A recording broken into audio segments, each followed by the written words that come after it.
The world can largely be divided into nations where rice is a staple food, and those where bread is predominant.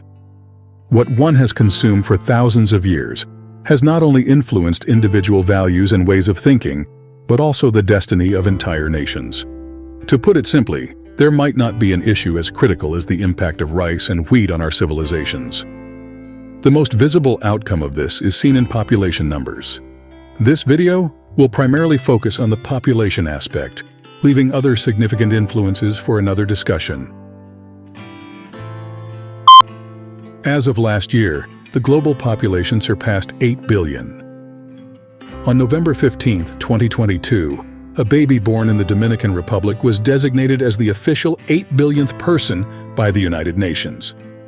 With 260,000 people being born and 120,000 dying every day, it's intriguing how the UN pinpointed this particular Dominican baby as the milestone. Of the 8 billion people, 60%, or 4.8 billion, live in Asia. Countries that quickly come to mind when discussing population are India and China, both located in Asia. Combined, they house 2.8 billion people, meaning 3.5 out of every 10 newborns will either be Indian or Chinese, whether one likes it or not. Even beyond India and China, Asia is home to several populous nations. There's Indonesia with 280 million people, ranking 4th globally, and Pakistan with 240 million, ranking 5th. 4 out of the top 5 most populous countries are in Asia, with the US being the exception. Other populous Asian nations include Bangladesh with 170 million, Japan and the Philippines, each with 120 million, and Vietnam nearing 100 million. An evident commonality among these countries?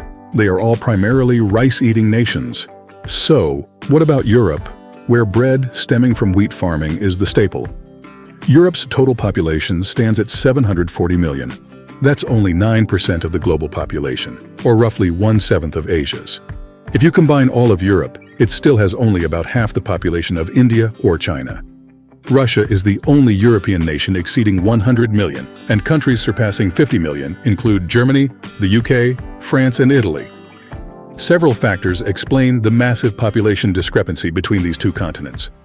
One apparent reason is the difference in land size. Asia is 4.5 times larger than Europe, allowing for a larger population and more farmland for food production.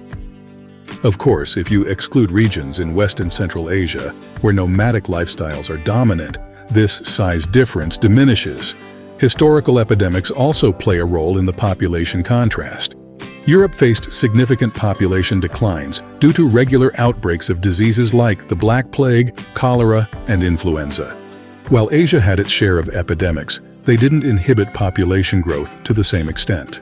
Europe's flat terrains, frequent wars, and active trade made it prone to pandemic-level outbreaks. In contrast, Asia's challenging terrains, dense forests, deserts, and rivers made the spread of diseases to other countries less likely. Following the 30 Years' War in the 17th century, which was primarily a religious conflict, Europe faced several massive international wars. Just from World War I and II alone, there were over 100 million casualties. In the 18th century, Europe was home to over 1,000 independent kingdoms, and the number of deaths from wars between them is incalculable. On the other hand, Asia, despite having its fair share of localized conflicts, didn't witness large-scale wars on the same magnitude as Europe, resulting in fewer casualties. However, a significant factor that contributed to this difference lies in the staple grains consumed, the population-supporting capacities of rice and wheat. Depending on varying conditions and environments, some research suggests that in ancient times, rice could sustain up to 10 times the population that wheat could. While the gap has narrowed as wheat cultivation techniques improved, even in today's age of chemical fertilizers, rice can support 2 to 3 times the population that wheat can. Furthermore, in many regions of Southeast Asia, rice could be cultivated more than once a year. It was also possible to cultivate both barley and rice consecutively on the same land. In contrast, wheat farming was more labor-intensive and required land to be periodically left fallow. Overall, when it came to feeding populations, rice had a distinct advantage over wheat. One crucial characteristic of rice farming is that the more labor you invest, the higher the yield. Rice farming, more than anything, requires a significant amount of water. In fact, it consumes 2 to 3 times the water needed for wheat cultivation. Continuous irrigation was essential, making large-scale irrigation systems a necessity. This is why water management was always of paramount importance in the East. If one could master water management, they could rise to power, much like some famous kings in Chinese history. Setting up these irrigation systems was not a one-person job. In order to secure the needed workforce, families had to have many children. And in this context, a strong son was often preferred over a daughter, giving rise to the preference for male offspring. To maximize the number of offspring, early marriages were encouraged, leading to a culture of marrying young. By having many children, the population increased, demanding even more food production. This meant having even more children to provide the necessary labor. This cycle, repeated over 10,000 years, resulted in Asia's current population, which dwarfs not only Europe's, but also that of any other continent. Additionally, rice cultivation in Asia began 2,000 to 3,000 years earlier than wheat farming in Europe, giving Asia a compounded demographic advantage. Thanks to this, by the early 16th century, China already had a population exceeding 100 million. India had even more, around 110 million. In contrast, Western Europe, taken as a whole, didn't surpass 60 million until around the same time. And it was only by the end of the 18th century that its population reached 100 million, significantly boosted by the introduction of New World crops like corn and potatoes. Europe realized the population-supporting disparities between rice and wheat rather late. It was only after they ventured into Asia during the Age of Exploration and witnessed the situation firsthand that they truly understood. By the 18th century, Enlightenment scholars were even advocating for rice cultivation in Europe. However, it didn't take long for them to recognize that, due to Europe's lower sunlight and rainfall, rice farming wasn't feasible. There was a time when a nation's population was directly equated to its power.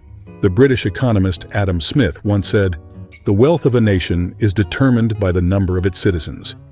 Similarly, Germany's Adolf Hitler stated, "Ultimately, it's the population that determines the fate of a country."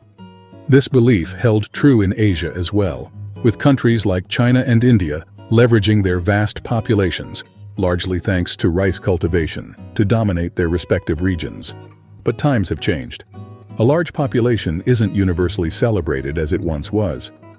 In fact, Asia's significant population is often blamed for exacerbating economic challenges in several countries.